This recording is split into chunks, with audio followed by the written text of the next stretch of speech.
পৃথিবীতে যদি আমরা তাকাই, প্রত্যেকটা রাষ্ট্রের শিক্ষার একটা জাতীয় দর্শন আছে, ন্যাশনাল এডুকেশন ফিলসফি। কিন্তু দুঃখজনক হলো বাংলাদেশের শিক্ষা ব্যবস্থায় এখন পর্যন্ত কোনো রকমের জাতীয় শিক্ষা দর্শন নাই। আমাদের শিক্ষা ব্যবস্থাটি চলছে যখন যে ক্ষমতায় আসি আমরা, যখন যারা দায়িত্ব পালন করি তারা তাদের মতো করে কাজটি করি।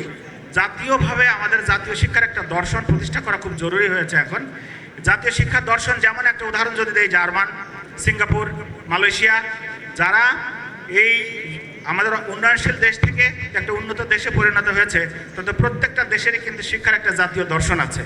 ওই দর্শনটাকে কেন্দ্র করে যে সরকারি ক্ষমতায় আসুক, যারাই দায়িত্ব পালন করুক না কেন, ওই জাতীয় শিক্ষা দর্শন থেকে কেউ বিচ্যুত হতে পারবে না। সেই অনুযায়ী প্রাথমিক উচ্চশিক্ষা এবং মাধ্যমিক শিক্ষা চলবে। তাতে করে যে সুবিধাটা হয়, ওই জাতীয় শিক্ষা দর্শনের উপরে ভিত্তি করে আমাদের জাতীয় শিক্ষা নীতি প্রবর্তন করা দরকার। সর্বশেষ বাংলাদেশে এ পর্যন্ত স্বাধীনতার পরে একটি মাত্র জাতীয় শিক্ষা নীতি হয়েছে, সেটি 2010 সালে, কিন্তু সেটা কিন্তু অনেক পুরনো হয়ে গেছে।